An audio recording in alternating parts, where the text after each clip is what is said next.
नमस्कार जोहार, मैं खगन चंद्र महतो और आप देख रहे हैं राड़ बंगला। यहाँ पर ही मैं मौजूद हूँ चांडिल में, और आपको बता दूं कुछ महीनों पहले से इस्तीफा रुकने का नाम नहीं ले रहा है। और कुछ महीने पहले झारखंड के पूर्व मुख्यमंत्री चंपा सोरेन ने जेएमएम से इस्तीफा देकर बीजेपी में चले गए हैं। और कल ही हमारे साथ मौजूद हैं पप्पू वर्मा जी, और कल ही इन्होंने जेएमएम से इस्तीफा दिया है। और क्या कारण है, क्या खामी है, जानने का प्रयास करेंगे। सबसे पहले पप्पू जी, हमारे चैनल में बहुत बहुत स्वागत है आपका। और कि क्या कारण है जो आपने इस्तीफा दिया है, या हमारे दर्शकों को खास करके बताइए। देखिए, आपका चैनल का नाम है राड़ बंगला, तो मैं भी चाहता हूँ कि उसी बारे में मैं आपसे बात करूँ। आपनादेर राड़ बांग्ला চ্যানেল के सबसे आगे আমি ধন্যবাদ জানাই। আজ আমরা 26 বছর হলো ঝাড়খণ্ড মুক্তি মোর্চা থেকে জুড়ে আছি। আমরা নিশ্চিত রূপে ইচ্ছাগড়ে দিবঙ্গত নেতা সুধীরদার নেতৃত্বে আমরা পার্টি জয়েন করেছিলাম। তারপর পার্টি আমাদের নেতৃত্ব সুধীরদার যাওয়ার পর ইচ্ছাগড় নেতৃত্ববিহীন হওয়ার পর আমরা ব্যক্তিগত রূপে ইচ্ছাগড়ের সংগঠনটাকে অনেক বাঁচায় রাখার চেষ্টা করেছি। ইচ্ছাগড়ে এক একটা কার্যকর্তা, এক একটা জন এটা সাক্ষী আছে। তারপরে নেতাজির পরে ম্যাডাম আসলেন, আমরা সবাই মিলে ওনাকে জিতাইলাম। কিছু আমাদের এইভাবে কিছু হলো মতান্তর। আজকে আমি আমার নিজের পার্টির তরফ থেকে ইস্তিফা দিই আমি নিজে আজকে পার্টির থেকে আলাদা নিজেকে করে নিয়েছি।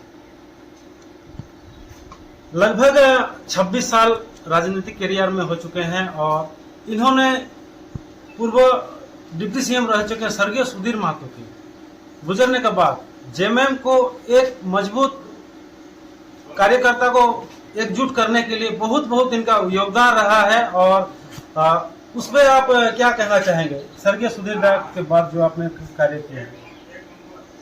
हाँ, हमने उसमें काफ़ी मेहनत किया। 4 साल तक हम विधानसभा प्रभारी भी हमें संगठन ने बना कर रखा था। निश्चित रूप से काफ़ी काम किया, पार्टी को मजबूत किया। पार्टी के किसी लोग को भी हम लोगों ने इधर उधर नहीं जाने दिया। पार्टी के प्रति लगाव निष्ठा के साथ हमने काम किया था। मगर आज कुछ ऐसी विषम परिस्थिति आई जिसे हम मान सम्मान और सम्मान से समझौता नहीं कर पाए, और मैंने अपनी राह जुदा कर दी। तो बहुत धन्यवाद पप्पू जी को और जानकारी देने के लिए। और इसी के साथ आप सभी से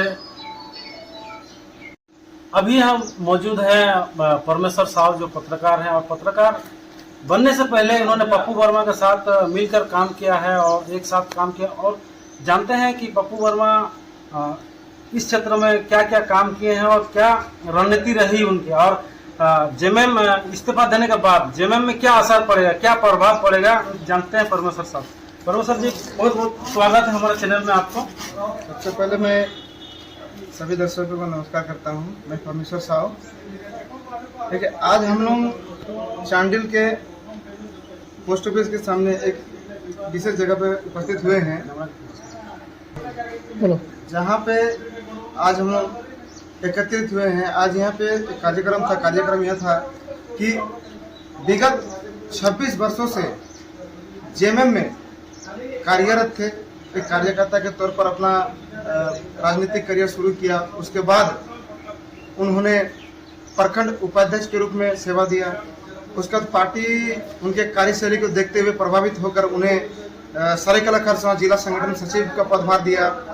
और इसी तरह मैंने काम करते करते क्या हुआ कि यहाँ का स्थानीय नेतृत्व को उन्होंने प्रभावित किया। तो आगे चल के कि वो बहुत आगे बढ़े। और जहाँ तक जानकारी हमें है कि उन्होंने पार्टी ज्वाइन किया था सूबे के पूर्व उप मुख्यमंत्री दिवंगत सुधीर महतो के नेतृत्व में झामुमो का दामन थामा था अक्टूबर माह के 1998 में। और तब से लेकर वह आज तक कल तक वो पार्टी में कार्यरत है। लेकिन कितनी विषम परिस्थिति का हवाला दे करके आज उन्होंने पार्टी को अलविदा कह दिया है। आगे हम बताना चाहेंगे कि इचागढ़ में जो झामुमो के केंद्रीय सदस्य रहे पप्पू वर्मा, वो एक ओबीसी नेता के रूप में, एक कद्दावर ओबीसी नेता के रूप में जाने जाते हैं और उनका पार्टी में खासा पकड़ था, प्रभाव था। और जो यहाँ हम लोग का जो चांडिल जो है एक जनरल सीट से आता है, तो इस लहजे से आगामी कुछ दिनों के भीतर क्या है कि चुनाव है, यहाँ पे झारखंड विधानसभा का चुनाव होना है। और ऐसी परिस्थिति में अभी ईचागढ़ में देखा जाए तो जाहिर सी बात है कि एक बड़ा चेहरा, और जहाँ तक कि ईचागढ़ विधानसभा में 3 ही केंद्रीय सदस्य हैं झामुमो के, उनमें से एक जो थे पप्पू वर्मा जी थे। तो अभी क्या है कि ये इन्होंने पार्टी को अलविदा कह दिया है। तो सीधी सी बात है, जगजाहिर है कि पार्टी को नुकसान तो होगा, लेकिन अब देखना यह दिलचस्प होगा कि ये पार्टी छोड़ने के बाद इनका क्या रणनीति रहता है, आगामी इनका राजनीति कदम क्या रहता है और किस और करवट बदलते हैं।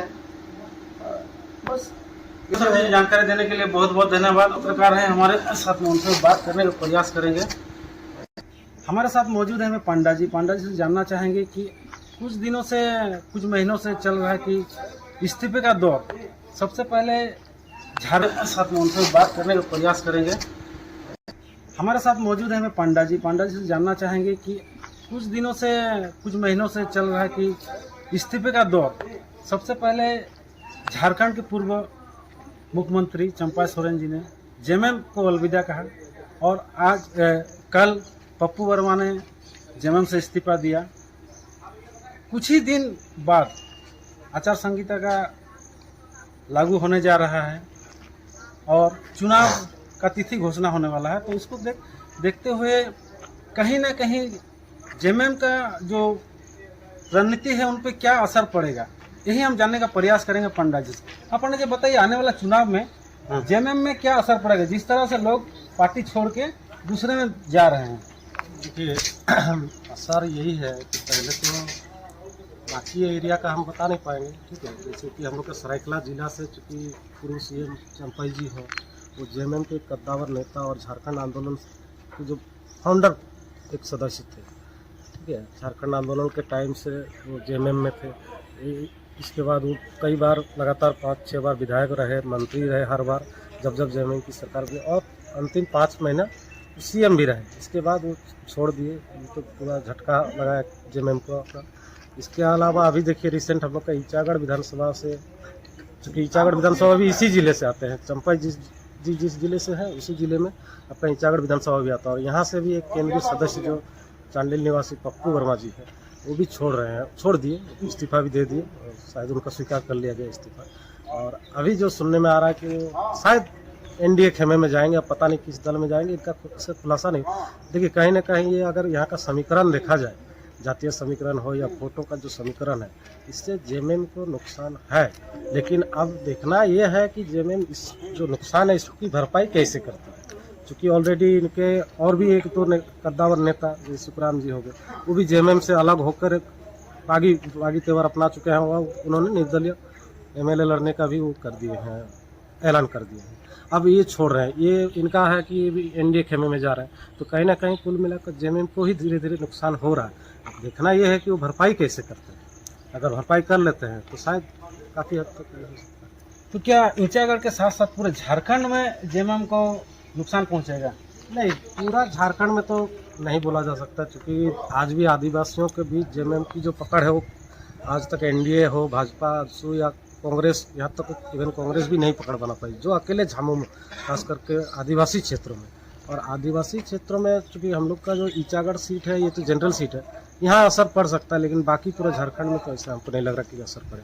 हाँ, चूँकि चंपाई जी एक कद्दावर नेता हैं और सरायकला जिले से, इसलिए सरायकला जिला में असर पड़ सकता है, कोल्हान में पड़ सकता है, लेकिन पूरा झारखंड में तो हम कहेंगे कि नहीं पड़ेगा। चलिए, बहुत बहुत धन्यवाद आपको जानकारी देने के लिए, और इसी तरह बने रहिए और आप देखते रहे राढ़ बांग्ला। हमारे चैनल को लाइक करिए, सब्सक्राइब करिए और शेयर करिए। धन्यवाद। मैं खगन चंद्र महतो, कैमरा पर्सन कल्याण पात्रों के साथ।